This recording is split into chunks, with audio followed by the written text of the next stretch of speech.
Hello everyone, here we are again with a new topic from the chapter Manufacturing Industries। इस class के हमने last class में 3 marks के questions को कर लिया था। अब हम स्टार्ट करते हैं बेटा अपने अगले क्वेश्चन जो कि 5 मार्क्स के हैं। Suggest any 3 steps to minimize the environmental degradation caused by industrial development.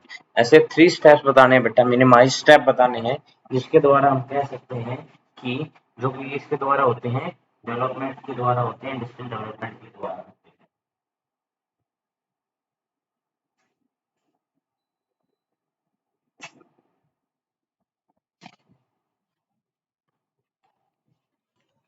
Next इसी क्वेश्चन को लिखा गया किस टाइप में, explain any 3 step to be taken to minimize the environmental degradation by industries. और 3 स्टेप्स भी बताने बेटा जो मिनिमाइज करने के लिए एनवायरमेंटल डिग्रेडेशन के द्वारा ये स्टेप्स को उठाया गया। दोनों क्वेश्चन सेम ही है, बस इसकी थोड़ी सी लैंग्वेज क्या है बेटा वो डिफरेंट है, लैंग्वेज क्या थोड़ी सी डिफरेंट है, उसी के अनुसार हमें इस क्वेश्चन को करना होगा बेटा। देखिए, 3 steps to minimize the environmental degradation caused by industrial development in India are every liter of waste water। जो ये क्या बोला बेटा स्टार्टिंग में, 3 स्टेप जो हमारे हैं मिनिमाइज करने के लिए एनवायरमेंटल डिग्रेडेशन को caused by इंडस्ट्रियल डेवलपमेंट के द्वारा जो होता है of India is are every liter of waste water discharged by our industry pollutes 8 times the quantity of fresh water। जो 1 लीटर वेस्ट वाटर है बेटा, अगर उसका रेशियो देखें तो 1:8 आता है। वो आपका 8 लीटर पानी को क्या कर देता है, बिल्कुल वेस्ट कर देता है। कितने लीटर वाटर को, 8 लीटर वाटर को क्या कर देता है, बिल्कुल वेस्ट कर देता है। तो minimizing use of water processing by reusing, देखो ये 5 मार्क्स के क्वेश्चन है तो इसमें पॉइंट्स थोड़े से ज्यादा आपको लिखने पड़ेंगे। Minimizing use of water for processing by registering, reusing and recycling it to और मोर सक्सेसिव स्टेज। टू और मोर सक्सेसिव का मतलब है एक आपका फिजिकल हो जाएगा और एक आपका बायोलॉजिकल हो जाएगा।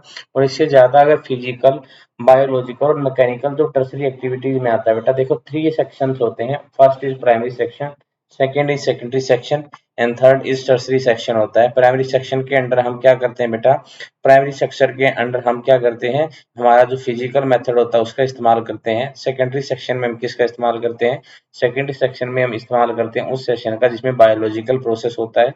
और टर्सरी सेशन में बायोलॉजिकल, मैकेनिकल और फिजिकल तीनों के तीनों सेशंस रिक्वायर्ड होते हैं।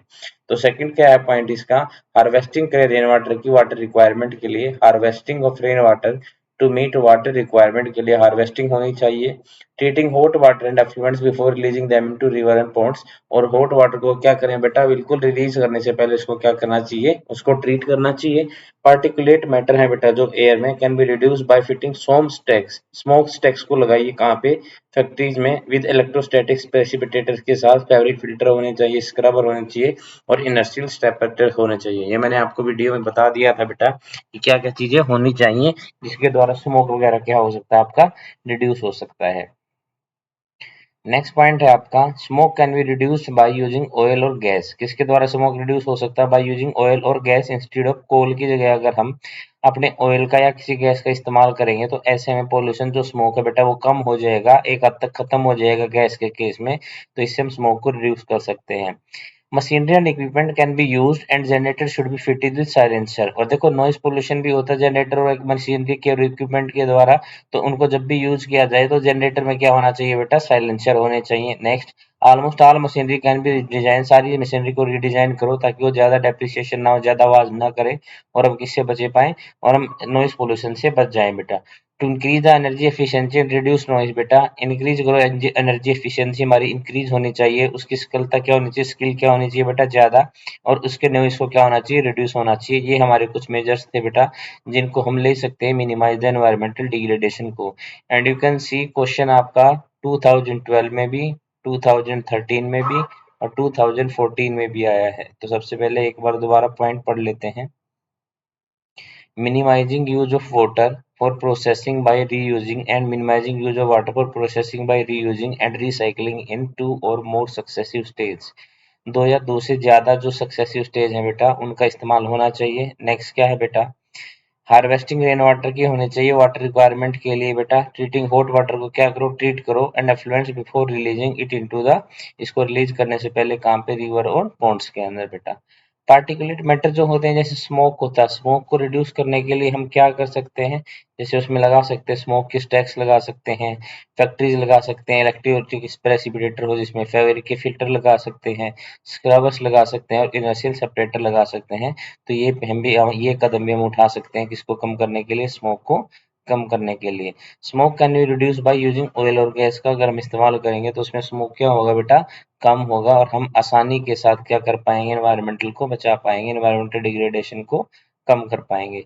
मशीनरी और इक्विपमेंट को अगर जनरेटर का हम यूज करते हैं तो जनरेटर से जो नॉइस पोल्यूशन होती है उसको कम करने के लिए उसमें क्या होनी चाहिए, सोल्यूशन होनी चाहिए, साइलेंसर होने चाहिए बेटा। Almost all machinery can be redesign, सारी जितनी भी मशीनरी है सबको क्या करना चाहिए, रिडिजाइन करना चाहिए टू इंक्रीज एनर्जी एफिशिएंसी को इंक्रीज करने के लिए, रिड्यूस नॉइस करने के लिए बेटा। एफिशिएंसी तो एनर्जी की इंक्रीज हो और नॉइस हमारी क्या हो जाए बेटा, रिड्यूस हो जाए। Why it is economic strength of country measured to be development of manufacturing industry, बहुत इंपॉर्टेंट क्वेश्चन और सिलेबस के अंदर भी आएगा बेटा। Why is economic strength of country measured by the development of manufacturing industries, to explain with example।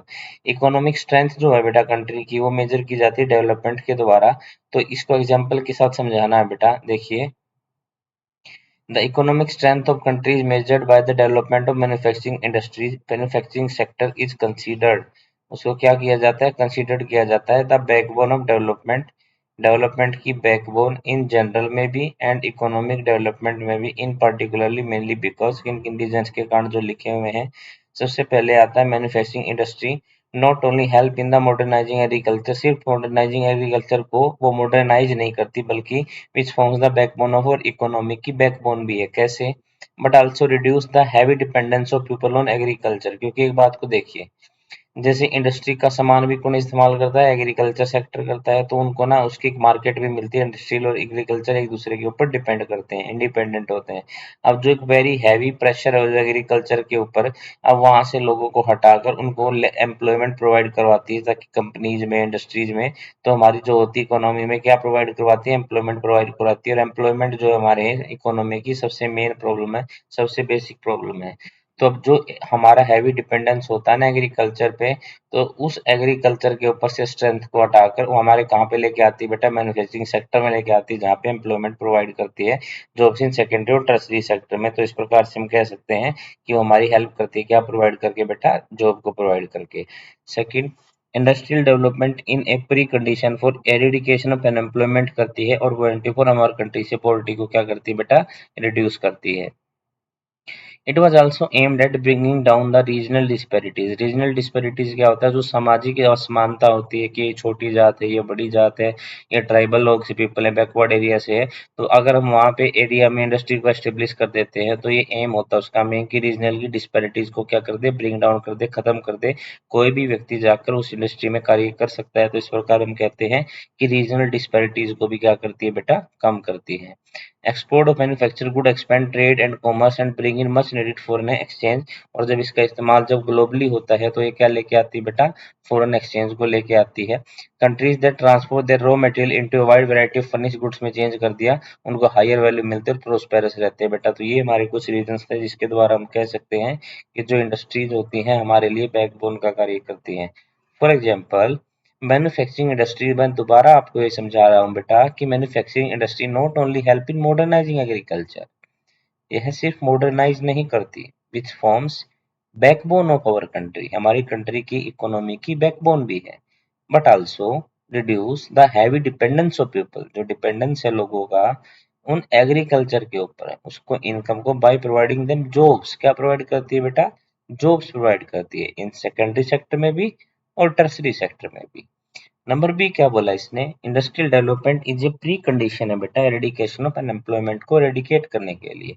Poverty was our country, जो हमारे देश में क्या है बेटा, पॉवर्टी है। It was also aimed at bringing down regional disparities को कम करती है by establishing industries in tribal and backward areas, जो हमारे बैकवर्ड एरियाज है बेटा उन सबको क्या करती है बेटा, डिस्पैरिटीज बाय एस्टेब्लिशिंग इंडस्ट्री को एस्टेब्लिश करती है और ट्राइबल एंड बैकवर्ड एरियाज में, एंड एक्सपोर्ट करती है मैन्युफैक्चर गुड्स का और एक्सपेंड करती है ट्रेड एंड कॉमर्स को, क्या करती है, एक्सपेंड करती है, and bring in much foreign exchange को लेकर आती है बेटा।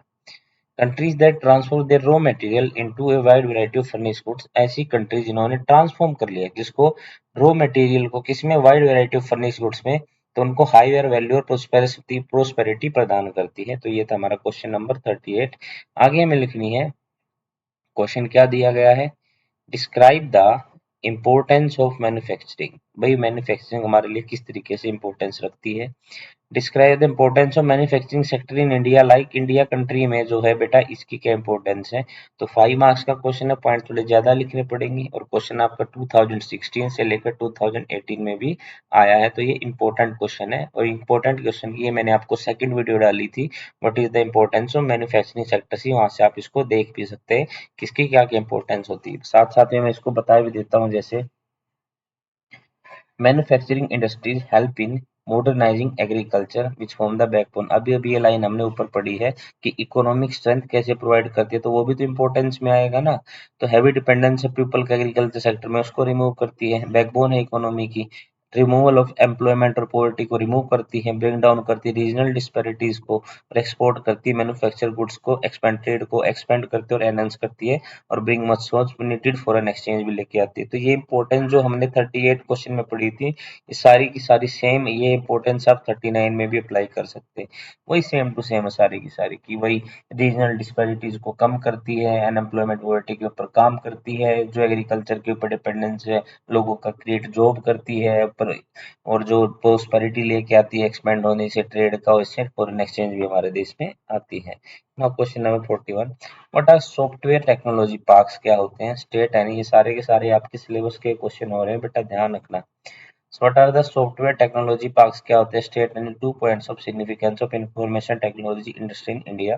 तो सॉफ्टवेयर टेक्नोलॉजी पार्क जो होते हैं बेटा, वो होते हैं park provide single window service provide करवाते हैं and high data communication facility होती है सॉफ्टवेयर के एक्सपर्ट्स की। बेटा देखो, सबसे पहले तो सॉफ्टवेयर टेक्नोलॉजी देते हैं, park provide single window service होती है बेटा, and high data communication facility to software experts को रहती है आईटी इंडस्ट्री की। अब देखते हैं सिग्निफिकेंस क्या क्या है। देखिए, number one, a major impact of this industry has been on employment generation. Up to 31 March 2005, the IT industry employed over 1 million persons। बेटा देखिए क्या बोलना चाह रहा है कि मेजर इम्पैक्ट डालती है किसके ऊपर, इंडस्ट्री के ऊपर। क्या चीज देकर, एनर्जी की एम्प्लॉयमेंट को देकर, एम्प्लॉयमेंट की जनरेशन देकर। अगर हम बात करें 31 मार्च 2005 की, the IT industry employed over 1 million person को क्या किया, इसने एम्प्लॉयड किया। तो ये एक बहुत अच्छी चीज है कि 2005 में 1 मिलियन पर्सन जो थे बेटा आईटी इंडस्ट्री में एम्प्लॉयड थे। और ये एनकरेजिंग टू नो दैट, ये आपको एनकरेज करेगा नौकर 30% ऑफ द पीपल जो एम्प्लॉयड थे सेक्टर में वुमेन होती है। कौन होती है बेटा, वुमेन। तो 2 पॉइंट सिग्निफिकेंस हम बता रहे हैं, तो ये इतनी सेफ मानी जाती है। इसमें ये जो वुमेन होती है बेटा, उनको क्या देती है बेटा, उनको रोजगार प्रदान करती है। The industry has been a major foreign exchange earner भी होता है last 2 or 3 years of, because it is growing business process outsourcing। तो इसने बीपीओ जो सेक्टर आपका राइज हुआ इसके कारण, उसके कारण भी क्या आती है बेटा, आपको क्या मिलती है, एनर्जी के द्वारा। इसके द्वारा भी आपकी फॉरेन एक्सचेंज आपके देश में आती है। कौन से सेक्टर के साथ, बिजनेस प्रोसेस आउटसोर्सिंग के साथ। The continuous growth in the hardware and software is the key to the success of IT industry। तो जो हमारी कंटिन्यूस ग्रोथ हो रही है ना बेटा, किस चीज की, हार्डवेयर की भी और किसकी, सॉफ्टवेयर की भी, तो ये की हो रहा है बेटा, ये की लाती है बेटा सक्सेस में, आईटी इंडस्ट्री के सक्सेस में क्या लेके आती है, की लेके आती है। की का मतलब होता है वो राजा रास्ता होता है। दोबारा पढ़ते हैं एक बार। Software technology provide single window service and high data communication provide करवाते हैं सॉफ्टवेयर के एक्सपर्ट्स को। फॉर एग्जाम्पल सिग्निफिकेंस होती है बेटा कि इसमें आईटी इंडस्ट्री में। ए मेजर इम्पैक्ट इस इंडस्ट्री का क्या होता है बेटा, एम्प्लॉयमेंट जनरेशन के ऊपर। 31 मार्च 2005 को कितने लोग इसके अंदर एम्प्लॉयड थे बेटा, लगभग 1 मिलियन के आसपास पर्सन इसके अंदर क्या थे, एम्प्लॉयड थे बेटा। और उसके बाद क्या बोल रहा है बेटा ये, उसके बाद ये बोल रहा है कि द कंटिन्यूअस ग्रोथ जो होती है बेटा हार्डवेयर की एंड सॉफ्टवेयर की, इधर की सक्सेस है बेटा वो किसमें, आईटी की इंडस्ट्रीज में क्या बेटा, वो की सक्सेस है। आगे देखिए, the economic strength of country measured by the development of manufacturing industry. किसी भी देश की इकोनॉमिक स्ट्रेंथ जो है ना, वो उसकी मैन्युफैक्चरिंग इंडस्ट्री के द्वारा मानी जाती है। तो आप किस प्रकार इस बात को, आप इस बात को कैसे प्रूव कर सकते हो कि ये बात बिल्कुल सही है। देखिए, manufacturing sector is considered as the backbone of development. जो मैन्युफैक्चरिंग सेक्टर है वो बैकबोन है किसका बेटा? डेवलपमेंट का। All around development depend on industry. जो डेवलपमेंट है वो किसके ऊपर डिपेंड करती है? इंडस्ट्रीज पे। थर्ड पॉइंट क्या है? Industries help in modernizing agriculture. और इंडस्ट्रीज किस में हेल्प करती है बेटा? एग्रीकल्चर को मॉडर्नाइज करने में क्या करती है बेटा? हेल्प करती है। Reduce the heavy dependence of people on agriculture income by providing them jobs.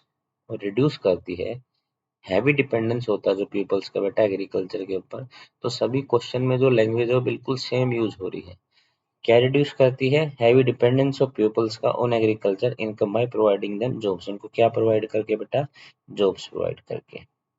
Industrial development is a pre condition for eradication of unemployment. किसका इरेडिकेशन करती है? अनएम्प्लॉयमेंट का। और poverty of the country. Country की वजह से क्या रिमूव करती है बेटा? पॉवर्टी को रिमूव करती है। It aims at bringing down regional disparities. ये भी इसके अंतर्गत आता है बेटा। ये भी हम पहले 3 क्वेश्चंस में पढ़ चुके हैं कि इसका मेन जो एम होता है वो होता है ब्रिंगिंग डाउन रीजनल डिस्पैरिटीज। जो हमारे एरिया की डिस्पैरिटीज फैली हुई हैं उन सबको रिमूव करना और एक्सपेंशन करना मैन्युफैक्चर गुड्स का। ट्रेड एंड कॉमर्स जो होता है बेटा वो क्या ब्रिंग करता है आपके देश में? क्या लेके आता है बेटा? वो आपके देश में लेके आता है बेटा फॉरेन एक्सचेंज। और इंडिया की प्रोस्पेरिटी इंक्रीज होती है, डाइवर्सिफाई होती है किसके द्वारा? मैन्युफैक्चरिंग इंडस्ट्री के द्वारा। तो आप देखेंगे सारे के सारे जितने भी क्वेश्चन है बेटा, सारे के सारे क्वेश्चंस इसी के ऊपर डिपेंड करते हैं कि आपकी इंडस्ट्री के क्या। सबसे पहले क्या फॉरेन एक्सचेंज भी लेके आती है। ये हमारी दूसरी इंडस्ट्री ऐसी भी है जो फॉरेन एक्सचेंज के साथ साथ ये हमारी इंडस्ट्री क्या रीजनल डिस्पैरिटीज को भी कम करती है। और इस रीजनल डिस्पैरिटीज के बिटवीन भी हमारे बीच में क्या करती है बेटा? ये हमारे लोगों को एम्प्लॉयमेंट जनरेशन करती है और एरेडिकेशन करती है पॉवर्टीज का। पॉवर्टीज का एरेडिकेशन भी किसके अंडर आता है बेटा? ये भी आपके मैन्युफैक्चरिंग इंडस्ट्रीज के अंडर ही तो आता है। आगे देखिए,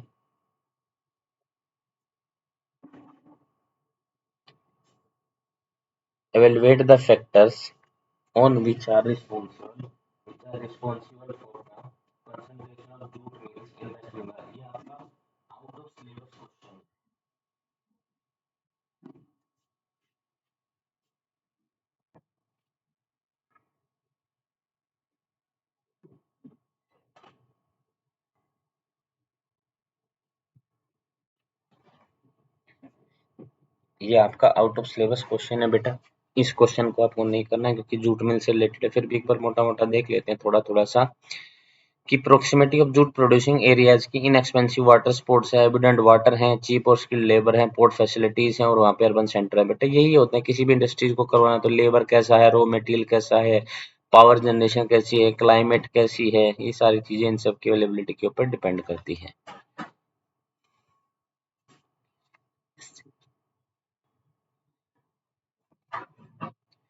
industrialisation and urban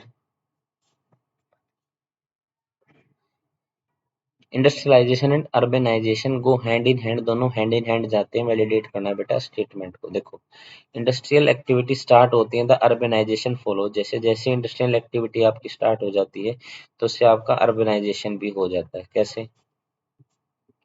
some time industry are located in और नियर द सिटीज। कहाँ पे होती है बेटा? इन और नियर द सिटीज होती है। Cities provide market for manufacturing goods.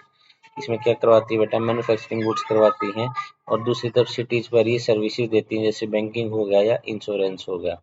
या तो बैंकिंग हो गया, क्या हो गया बेटा? इंश्योरेंस हो गया। तो इस तरीके से हम बोल सकते हैं कि कहीं पर अगर इंडस्ट्रियल एक्टिविटी स्टार्ट होती है तो अर्बनाइजेशन भी आपका हो जाता है। जैसे sometime industries are located in और नियर द सिटीज। कई बार इंडस्ट्रीज कहाँ पे होती है बेटा? लोकेटेड इन और नियर द सिटीज के आसपास होती हैं। सिटी प्रोवाइड करती है मार्केट फॉर मैन्युफैक्चर गुड्स के लिए। क्या प्रोवाइड करती है बेटा? मार्केट प्रोवाइड होती है।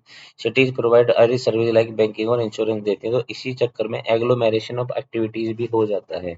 ऐसी इकोनॉमीज भी एक साथ ग्रुप बना के बेटा आपके साथ आ सकती हैं जो मतलब देखते हैं कि इसके वेरियस एडवांटेजेस हैं बेटा इस चीज के कि आपको जो अर्बन एरियाज है ना, तो अर्बन एरियाज क्या क्या प्रोवाइड कर रहे हैं बेटा, वो भी मेन इसके मेथड हो सकते हैं इस चीज के पीछे कि हमारा जो अर्बन सेक्टर है वो आपको बैंकिंग की, इंश्योरेंस की, ट्रांसपोर्टेशन की, इन सब चीज़ों की सुविधाएं प्रदान करता है। तो जब उसके साथ साथ बहुत सारी कंपनी एक साथ इकट्ठी होती हैं और वो बहुत सारी जो कंपनी होती है बेटा वो आपकी आ जाती है।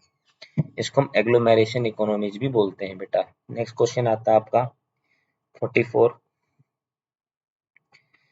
Classify industries on the basis of source के बेसिस के रॉ मटेरियल के आधार पर। आपको पता है एक तो होती है एग्रो बेस्ड इंडस्ट्री और एक होती है बेटा mineral based industry. Industry in difference कैसे हैं? सबसे पहले draw their raw material from agriculture बेटा। एक तो अपने जो रॉ मटेरियल कहाँ से लेती है बेटा? एग्रीकल्चर प्रोडक्ट से लेती है। दूसरा टेक्सटाइल से, जैसे कॉटन टेक्सटाइल है, जूट है, सिल्क है, वुलन है, रबड़, sugar, coffee, tea and edible oil. These are the example of agro based industries. और जो दूसरे वाली है वो मिनरल बेस्ड इंडस्ट्री होती है। वो अपने रॉ मटेरियल को कहाँ से लेती है बेटा? मिनरल्स को लेती है बेटा। और उसके लिए जैसे आयरन एंड स्टील है, सीमेंट है, मशीन टूल्स एंड पेट्रोकेमिकल्स, ये सारे के सारे क्या है बेटा? आपके एग्जाम्पल है।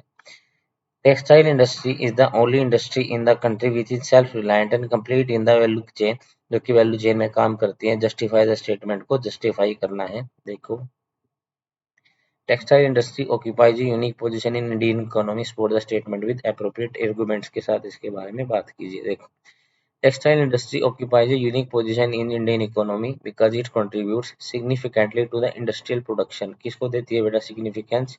इंडस्ट्रियल प्रोडक्शन को देती है, जो कि कितना है बेटा? 14% है। और ये जनरेट करता है एम्प्लॉयमेंट को। किसको जनरेट करता है? एम्प्लॉयमेंट को। 35 मिलियन पर्सन डायरेक्टली किस में काम करते हैं? इंडस्ट्रीज में काम करते हैं। अर्न फॉरेन एक्सचेंज, और ये क्या अर्न करता है बेटा? फॉरेन एक्सचेंज को भी अर्न करता है। वो 24.6% जो फॉरेन एक्सचेंज आता है बेटा यहीं से आता है। It contributed larger amount toward GDP. GDP में इसकी लार्जर अमाउंट होती है। तो देख लो इसकी सिग्निफिकेंट कितनी ज्यादा है। इंडस्ट्रियल प्रोडक्शन 14% इसके द्वारा आता है। जनरेट करता है एम्प्लॉयमेंट को 35 मिलियन पर्सन तक। और अर्न करता है बेटा एक्सचेंज फॉरेन एक्सचेंज 24.6%। ही किसको अर्न करता है बेटा? आपकी फॉरेन एक्सचेंज को अर्न करता है। Only industry in the country में बेटा which is self reliant and the complete the value chain को कंप्लीट करती है। And from raw material to the highest value को प्रोवाइड करती है। हाईएस्ट वैल्यू भी किसके द्वारा प्रोवाइड की जाती है? आपकी टेक्सटाइल इंडस्ट्री के द्वारा प्रोवाइड की जाती है। तो ये भी एक सिग्निफिकेंस है इस इंडस्ट्री का। What is the manufacturing sector? Manufacturing sector क्या होता है? Why it is considered the backbone of development. क्यों? Interpret the reason. रीजन को इंटरप्रेट कीजिए।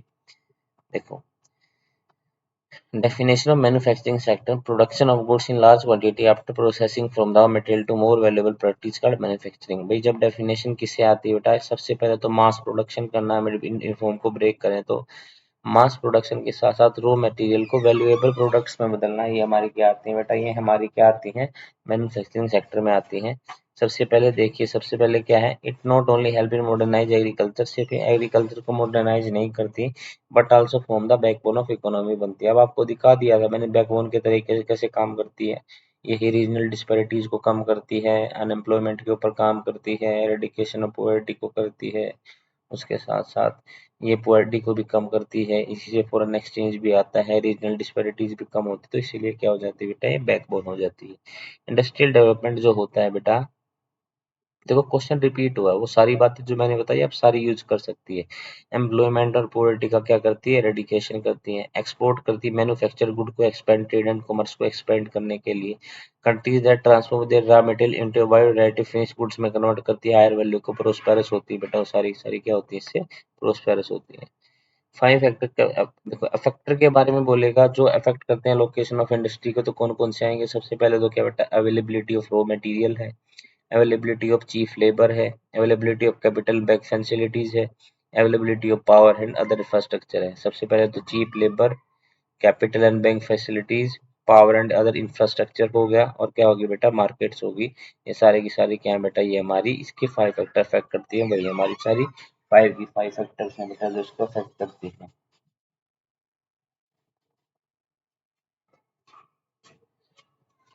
सबसे पहले हमने किसके बारे में बोला बेटा? रॉ मटेरियल के बारे में बोला। दूसरा क्या है बेटा? चीप लेबर हो गया। चीप लेबर के अलावा क्या हो गया बेटा? कैपिटल एंड बैंक की फैसिलिटीज हैं। अवेलेबिलिटी होती है पावर की और अदर इंफ्रास्ट्रक्चर की, तो ये कुछ हमारी अवेलेबिलिटी है। सबसे मेन होता है बेटा रॉ मटेरियल और ट्रांसपोर्टेशन, ये जरूर होना चाहिए बेटा। इसमें ट्रांसपोर्टेशन नहीं है तो उसको आप लिखा हुआ बेटा लास्ट में स्विफ्ट मीन ऑफ ट्रांसपोर्ट, बेटा उसका भी मीन्स होता है ट्रांसपोर्ट अच्छा होता है। तो रॉ मटेरियल हो गया, चीप लेबर हो गया, capital and bank other facilities हो गया, अवेलेबिलिटी ऑफ पावर हो गया और अदर इंफ्रास्ट्रक्चर, ये सारे के सारे क्या है बेटा? These are the five factors, sorry six factors which affect the location of industry को क्या करती है बेटा? अफेक्ट करती है। How does industry pollute the environment? Industry environment को पोल्यूट कैसे करती है? एक्सप्लेन विद 3 एग्जांपल से उसको बताना है बेटा। देखो, air pollution is caused by the presence of high proportion of undesirable gas होते हैं बेटा। मैंने आपको बार बार बता दिया इस चैप्टर में कि एयर पोल्यूशन जो होता है बेटा, उसमें अनडिजायरेबल जो गैसेज होती हैं वो सल्फर डाइऑक्साइड और कार्बन मोनोऑक्साइड होती हैं। स्मोक जैसे उनसे एमिट होता है। पेपर फैक्ट्रीज होगी, ड्रिंक होगा, किल्न्स रिफाइनरीज होगी, स्मेल्टिंग प्लांट्स हो गए, burning of fossil fuels in big and small factories में होगा बेटा। ये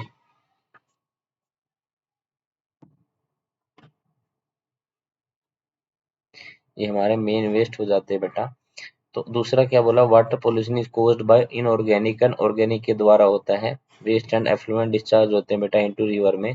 द मेन क्रिप्ट इसमें कौन होते हैं बेटा? पेपर पल्प हो गया, केमिकल हो गया, टेक्सटाइल हो गया, डाइंग हो गया, petroleum refineries, electroplating industries that let out dyes हो गया, डिटर्जेंट हो गया, एसिड हो गया, साल्ट्स हो गया बेटा, हैवी मेटल्स हो गया लाइक लेड एंड मरकरी। सारे पेस्टिसाइड वगैरह किसके अंडर आते हैं बेटा? वाटर पोल्यूशन को करने में अंडर आते हैं। नॉइस पोल्यूशन किसके द्वारा होता है? नॉइस पोल्यूशन किसके द्वारा होता है बेटा? मशीनरी होगी, फैक्ट्री के इक्विपमेंट हो गए, जनरेटर्स हो गए, सोजन पेनोमेटिक एंड इलेक्ट्रिक ड्रिल्स होगी एंड कोल्स हेयरिंग प्रॉब्लम। जिससे क्या होती है बेटा? हेयरिंग प्रॉब्लम्स होती हैं, इरिटेशंस वगैरह होती है। तो एक बार दोबारा रिवाइज कर लेते हैं बेटा जो हमारी हो जाती है हमारे इंडस्ट्री के पोल्यूशन है। सबसे पहले एयर पोल्यूशन आता है। Air pollution is caused by the presence of high proportion of undesirable gases such as sulphur हो गया, डाइऑक्साइड, कार्बन मोनोऑक्साइड हो गया। Smoke is emitted and by chemical and paper factories, brick kilns हो गई, refinery smelting के plants हो गए, या फिर burning of fossil fuels and big and small industries हो गया। ये हमारे एयर पोल्यूशन के मेन कारण होते हैं। वाटर पोल्यूशन को देखोगे तो उसके मेन कारण होते हैं केमिकल हो गए बेटा, पल्प हो गए पेपर के, टेक्सटाइल हो गए, डाइंग पेट्रोलियम हो गया, रिफाइनरीज हो गया, इलेक्ट्रोप्लेटिंग हो गया, एसिड्स हो गए, डिटर्जेंट्स हो गए, साल्ट्स हो गए या हैवी मेटल्स हो गए। ये सारे के सारे पेस्टिसाइड, फर्टिलाइजर, सिंथेटिक, ये सारी केमिकल्स हमारे वाटर को पोल्यूट करते हैं। और अगर मैं नॉइस को पोल्यूटेड देखूंगा बेटा तो नॉइस पोल्यूशन में कौन कौन से आते हैं?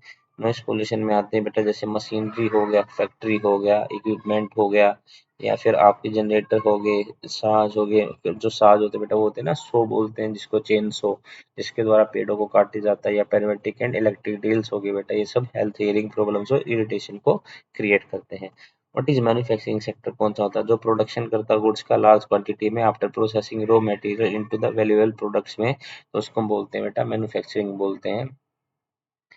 पब्लिक सेक्टर देखो, manufacturing sector on the basis of ownership पे काटोगे तो सबसे पहले आएंगे पब्लिक सेक्टर, जिसको ओन करता है गवर्नमेंट को, एजेंसीज को, जैसे बीएचईएल हो गया बेटा, हावी इलेक्ट्रिकल लिमिटेड है, SAIL steel authority of India limited है। ये सब की सब क्या होगी बेटा? हमारी private sector owned by individual और एक group of individual. Example TISCO हो गया, बजाज ऑटो हो गया, डाबर इंडस्ट्रीज हो गया। ये सारी की सारी हमारी क्या होती है बेटा? मेन इससे दिक्कत आती है। Joint sector jointly owned by the state के द्वारा होते हैं और इंडिविजुअल्स के द्वारा होते हैं, उनको बोलते हैं joint sector. And joint sector are oil India limited हो गया। Cooperative sector is owned by and operated by the producer और सप्लायर्स ऑफ रॉ मटेरियल, जो किसके द्वारा? सप्लायर और रॉ मटेरियल के द्वारा होते हैं। वर्कर बुद्ध for example Amul, mother dairy, OM feed, sugar industry, coal industry, सारी क्या होती है बेटा? हमारी कोऑपरेटिव सेक्टर्स होते हैं। इसके बाद नेक्स्ट क्वेश्चन आता है आपका, explain the proactive approach adopted by the national thermal power corporation ने कौन सी अप्रोच ली है? उसके नेचुरल एनवायरनमेंट के बारे में बात करो। तो उसके बारे में बात करेंगे तो ऑप्टिमम यूटिलाइजेशन ऑफ इक्विपमेंट होता है। तो किसके अंडर आता है?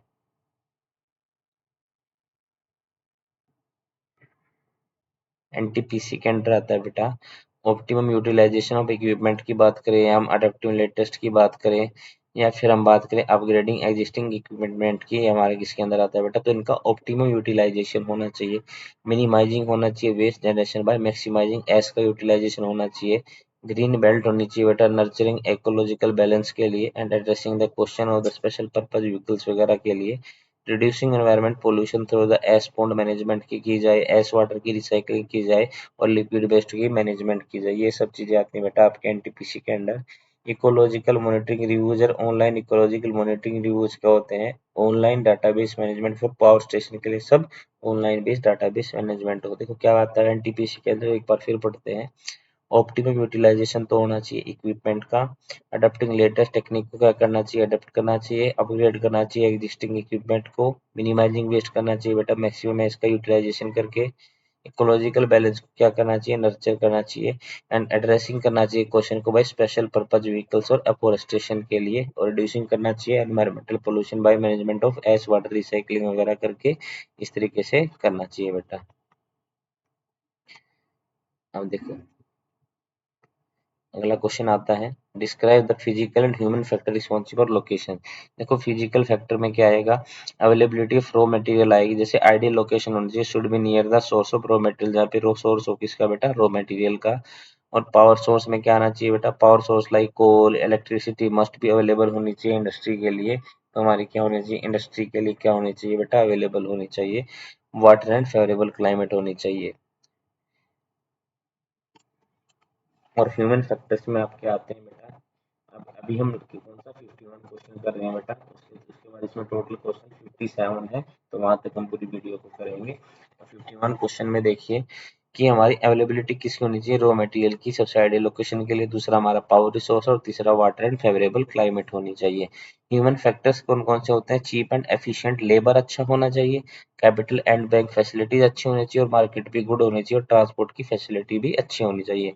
अब ये जो चार मैंने आपको बताया, चीप एंड एफिशिएंट लेबर बताया है, कैपिटल एंड बैंक फैसिलिटीज बताई हैं, और हमारा ये गुड मार्केट बताया है बेटा, या ट्रांसपोर्ट की फैसिलिटी बताई है, सारी ह्यूमन से रिलेटेड होती हैं, तो इसलिए इनको ह्यूमन फैक्टर बोला जाता है।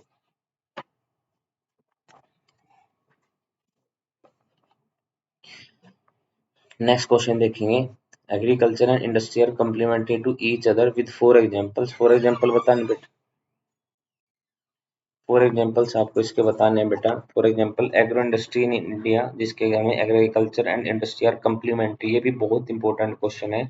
इस क्वेश्चन में क्या पूछता हो, एग्रीकल्चर और इंडस्ट्री एक दूसरे के कम्प्लीमेंट्री, एक दूसरे के ऊपर डिपेंड करते हैं, तो कोई फॉर एग्जाम्पल बताने हैं बेटा, हमें एग्जाम्पल्स के साथ इसको बताना। देखो, agro industry in India have given a major boost to agriculture by raising its productivity. अब एग्रो इंडस्ट्री इंडस्ट्री जो होती है उनको क्या देता है, उनको इनका मॉडर्नाइजेशन कर दिया जाता है बेटा, किसके द्वारा, इंडस्ट्री के द्वारा। जैसे पेस्टिसाइड्स हो गया, फर्टिलाइजर हो गया, या कोई भी ट्रैक्टर वगैरह इक्विपमेंट हो गया, ये सब सारे के सारे एग्रीकल्चर के प्रो जो होते हैं, ये कहाँ से मिलते हैं बेटा, आपको इंडस्ट्री से प्रोवाइड होते हैं। दूसरा, इंडस्ट्री डिपेंड करती है एग्रीकल्चर के लिए फॉर द रॉ मटेरियल्स के लिए भी डिपेंड करती है, क्योंकि एग्रो बेस्ड इंडस्ट्री जितनी भी कॉटन है, जूट है, शुगर है, ये सारी सिल्क है, वुलन है, सब में सारा रॉ मटेरियल कहाँ से आता है बेटा, एग्रीकल्चर से आता है। और इंडस्ट्री सेल करती है अपना प्रोडक्ट को इरिगेशन पंप फर्टिलाइजर को फार्मर्स को पंप करती है, तो इसमें अपने फार्मर क्या करते हैं, पे करते हैं। यहाँ पे इंडस्ट्रीज को क्या मिलता है, रिसीव होता है पैसा। इंडस्ट्री में made the production process of agriculture को वेरी एफिशिएंट बना दिया, तो इस तरीके से हम कह सकते हैं ये चार ही रीजन थे।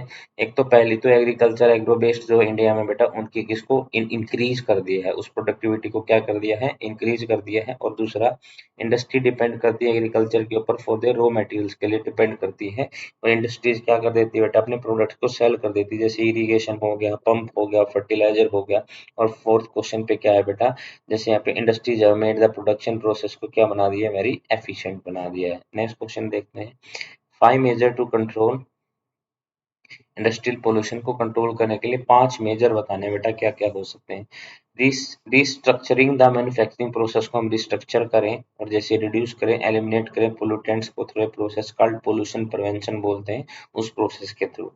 बी पार्ट क्या होता है बेटा आपका, क्रिएटिंग करे cooling ponds which are man made are desire to cool the reserve water heater तक पहुंच पाए इंडस्ट्री बाय एवेपोरेशन के द्वारा, और कंडेंसेशन क्या करें बेटा, रेडिएशन के द्वारा। देखो, क्रिएटिंग कूलिंग पॉन्ड्स, क्योंकि क्या होता है ना, इंडस्ट्री अपना ना जो आपका पानी होता है ना, उस पानी को कहाँ पे भेज देती है बेटा, डायरेक्टली उसको पानी को सीधा स्ट्रीम में चला जाता है, जिसकी मेन प्रॉब्लम होती है एक्वेटिक लाइफ को, और एनिमल को भी, और ह्यूमंस को भी। तो हमें क्या करना पड़ेगा, क्रिएटिंग करें कूलिंग पॉन्ड्स को विच आर मैन मेड, जो क्या होने चाहिए बेटा, मैन मेड होने चाहिए। और उसके साथ साथ मैन मेड होने के साथ साथ दूसरा, designing to cool the heated water, जो हीटेड वाटर को क्या करेंगे बेटा, कूल करेंगे फ्रॉम इंडस्ट्रियल बाय एवापोरेशन के द्वारा, कंडेंसेशन के द्वारा, रेडिएशन के द्वारा बेटा। सी क्या बताता है बेटा, फिल्ट्रेशन होना चाहिए सीवेज का इन वाटर ट्रीटमेंट प्लांट्स में, जितना भी वाटर उसका क्या हो बेटा, ट्रीटमेंट हो। और instructing industry to be set off far from residential area, से बहुत दूर हो, ताकि नॉइज पोल्यूशन वगैरह वगैरह भी उनकी इंडस्ट्रियल एरिया का आपके डोमेस्टिक एरिया में ना आ पाए, जिससे आपको सेवरल जैसे हेल्थ प्रॉब्लम्स हो जाती हैं, जैसे बीपी, ब्लड प्रेशर की, मेंटली है, इरिटेशन है वो भी आपका नॉइज पोल्यूशन के द्वारा हो सकता है। और banking the constitutional provision by number of law, act और रूल और नोटिफिकेशन होनी चाहिए। इस तरीके से हम कंट्रोल कर सकते हैं इंडस्ट्रियल पोल्यूशन को इंडिया में। एक बार दोबारा देख लेते हैं। रिस्ट्रक्चरिंग करना चाहिए किसको, मैन्युफैक्चरिंग करके प्रोसेस को, प्रोड्यूस और एलिमिनेट द पोल्यूटेंट को एलिमिनेट करके through process called pollution prevention बोलते हैं। क्रिएटिंग करने चाहिए बेटा कूलिंग पॉन्ड्स को which are man made and are designing to cool the heated water from the industry by evaporation, इसके द्वारा होनी चाहिए इवेपोरेशन और कंडेंसेशन के द्वारा। फिल्ट्रेशन करना चाहिए सीवेज का, वाटर ट्रीटमेंट प्लांट्स में अटैच कर देना चाहिए उनको, किसके साथ, इंडस्ट्रीज के साथ।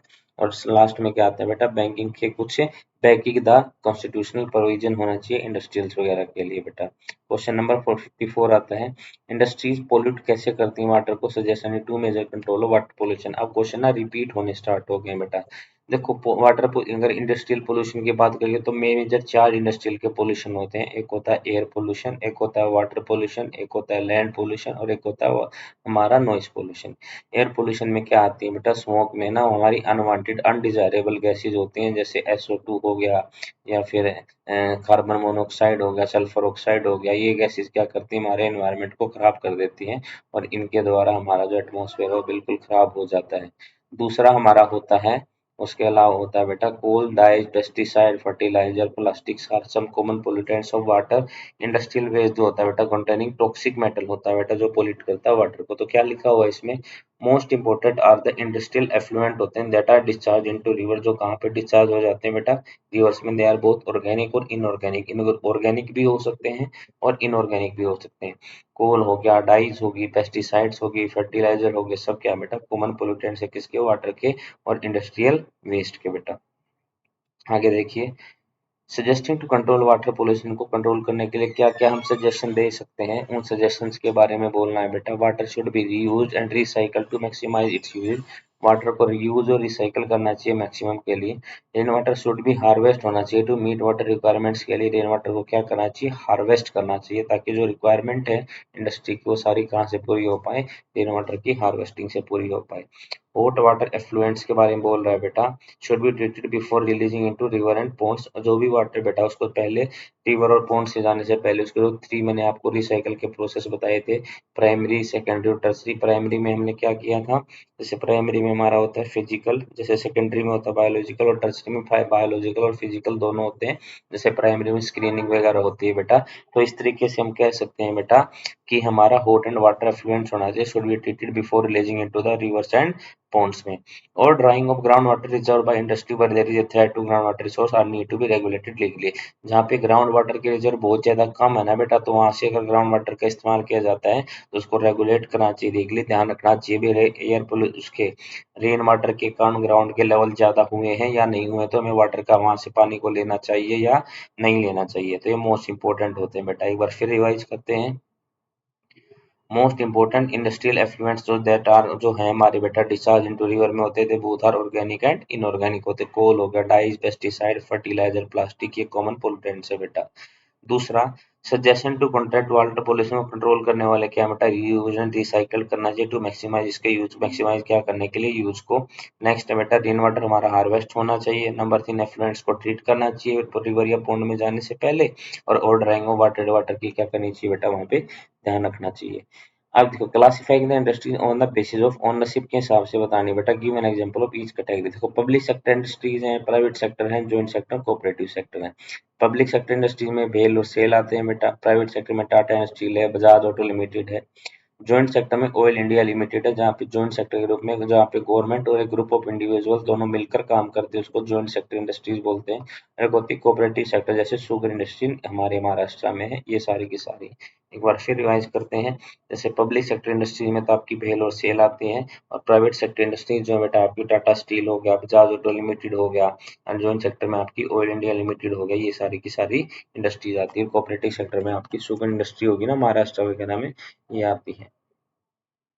56 क्वेश्चन है, distinguish between large scale and small scale industry में डिफरेंस बताना है। Give two example. देखो large scale industry, manufacturing large quantities of finish goods हम करते हैं बेटा, तो उसको लार्ज स्केल से करते हैं बेटा। ये मैन्युफैक्चरिंग किसका करेगी, large quantities of finish goods का करेगी। Quantity of raw material and capital investment की क्या होनी चाहिए, लार्ज होनी चाहिए। आयरन एंड स्टील इंडस्ट्री में, कॉटन टेक्सटाइल इंडस्ट्री में, इन सब में क्या होना चाहिए बेटा, एग्जाम्पल इसका बेटा आयरन एंड स्टील इंडस्ट्री में और कॉटन टेक्सटाइल इंडस्ट्री में इसके एग्जाम्पल है। स्मॉल स्केल इंडस्ट्री कौन सी होती है बेटा, जो मैन्युफैक्चर करती है स्मॉल गुड्स को और कोई huge quantity of raw material इसमें यूज नहीं होता है। और गारमेंट इंडस्ट्री जो होती है बेटा, सोप मेकिंग इंडस्ट्री होती है। ये सारे के सारे एग्जाम्पल किसके होते हैं, ये हमारे स्मॉल स्केल इंडस्ट्रीज के एग्जाम्पल होते हैं। लास्ट क्वेश्चन आता है, why India is not able to perform to her full potential in the iron steel production. वैसे तो आउट ऑफ सिलेबस है, आयरन एंड स्टील का आपका नहीं आने वाला है, लेकिन आपने देखा कि ज्यादातर जो क्वेश्चन आपके 5 मार्क्स के आए हैं वो सारे के सारे क्वेश्चन आपके इन द सिलेबस है। एक या दो ही क्वेश्चन है जो आपके आउट ऑफ सिलेबस है। तो प्लीज ये जो क्वेश्चन है बेटा प्रीवियस ईयर के, इनको बड़े ध्यान से पढ़ना ताकि आप सब कुछ अच्छे से अटेंड कर पाए और आपका एग्जाम अच्छे से दे पाए। इंडिया एक इम्पोर्टेंट प्रोड्यूसर है बेटा किसका, आयरन एंड स्टील का, but steel has failed to perform the potential due to the flowing reasons. क्या क्या हो सकते हैं बेटा उसके, देखिए शॉर्टेज ऑफ रॉ मटेरियल हो रही है, ये सबसे पहला रीजन है। दूसरा क्या, लोअर प्रोडक्टिविटी ऑफ लेबर है। शॉर्टेज किसकी, पावर की हो रही है। इंफ्रास्ट्रक्चर पुअर है और लोअर इन्वेस्टमेंट होती है रिसर्च में, और डेवलपमेंट भी क्या हो रही है बेटा, बहुत ज्यादा कम हो रही है। तो ये थे आपके कुछ प्रीवियस ईयर क्वेश्चन जिसको मैंने आपको करवाया अभी, जो थे आपके 5 मार्क्स के क्वेश्चन। इस क्लास के साथ बेटा आपका ये चैप्टर कंप्लीट होता है और इसके बाद हम अपना लास्ट चैप्टर करने वाले जो कि इस बुक का होगा, जो कि होगा life line of the national economy के लाइफ लाइन्स के बारे में। ये आपके 5 मार्क्स के क्वेश्चन थे बेटा जिनको हमने आज किया है। आशा करता हूँ आपको अच्छे से समझ में आए होंगे। देखो प्रोसीजर वही रहेगा, सबसे पहले आपको जो मैंने वीडियोज करवाई, आपको वीडियोज के बारे में देखना है। वीडियोज को अच्छे से कर लेने के बाद आपको एनसीईआरटी के क्वेश्चंस करने हैं। एनसीईआरटी के क्वेश्चंस करने के बाद अगर आप प्रीवियस ईयर क्वेश्चंस को मेरे साथ कर लेंगे, मेरे साथ समझ लेंगे, तो उसके बाद आपको कहीं से कुछ भी पढ़ने की आवश्यकता नहीं है। आपका सारा का सारा सिलेबस क्या हो जाएगा, बिल्कुल क्लियर हो जाएगा। तो there is no need to buy another book or to prepare your material from the other portion. आपको कोई भी आवश्यकता नहीं है, आपकी पूरी की पूरी तैयारी इन वीडियोज के द्वारा, इन एनसीईआरटी क्वेश्चंस के द्वारा, इन सब के द्वारा हो जाएगी। तो आशा करता हूँ आपको ये सेशन अच्छा लगा होगा, पसंद आया होगा। तो अब इसके बाद ये आपकी लास्ट वीडियो थी बेटा इस सेक्शन की। इसके बाद हम अपना अगला टॉपिक करने वाले हैं, जो कि आपका अगला टॉपिक नहीं, आपका अगला चैप्टर होने वाला है। ये आपका चैप्टर आज यहीं पे खत्म होता है। जैसे ही इस बुक का वो चैप्टर खत्म होगा तो उसके बाद मैं आपके लिए आगे से जो है इंडस्ट्रीज का आगे से लेने जाऊंगा बेटा। आपका अगला चैप्टर करने आऊंगा, तो इस बात को ध्यान रखिएगा कि आपका जो लास्ट चैप्टर है वो स्टार्ट होने वाला है इसके बाद, और जो कि आपका लास्ट है, आपका चैप्टर क्या होगा बेटा, वो लास्ट होगा। तो आपका अगला चैप्टर बेटा मैन्युफैक्चरिंग इंडस्ट्रीज के बाद आएगा life line of national economy, जिसको हम स्लाइड्स के द्वारा वीडियो में स्टार्ट करेंगे। तो ये था आपका पूरा टॉपिक बेटा, जो कि आपके थे मैन्युफैक्चरिंग इंडस्ट्रीज के प्रीवियस ईयर क्वेश्चंस, जो हम लास्ट में करते हैं चैप्टर के। Thank you very much. आशा करता हूँ आपको वीडियो भी और मेरे द्वारा किया गया क्वेश्चन एनसीईआरटी भी और ये आपके प्रीवियस ईयर क्वेश्चंस भी, ये भी आपको समझ में आए होंगे। बेटा सिर्फ एक बात का ध्यान रखना है, आपको प्रीवियस ईयर क्वेश्चंस हैं उनको नहीं करना जो आपके आउट ऑफ सिलेबस है। मैंने आपको दोबारा फिर बताया था, जो सिलेबस आपका नहीं, मैं एक बार फिर रिपीट कर रहा हूँ। नंबर 1, जो आपकी आपकी मिनरल बेस्ड इंडस्ट्रीज में है, तो इसमें इंडस्ट्री और मार्केट का जैसे लास्ट क्वेश्चन थे बेटा, जो हमारे स्टील से रिलेटेड थे या आयरन एंड स्टील से रिलेटेड है या सीमेंट से रिलेटेड है, वो क्वेश्चन हमें नहीं करने हैं। और हमारी शुगर इंडस्ट्री, जूट इंडस्ट्री और कॉटन इंडस्ट्री, ये हमारी इंडस्ट्री बेटा आपकी नहीं आने वाली, तो इनका आपको ध्यान रखना है बेटा। ये आपका डिलीटेड सिलेबस है जो आपके बोर्ड के पॉइंट ऑफ व्यू से नहीं आएगा। अगर आप वैसे ही पढ़ना चाहते हो नॉलेज के लिए तो आप पढ़ सकते हैं, यू आर मोस्ट वेलकम।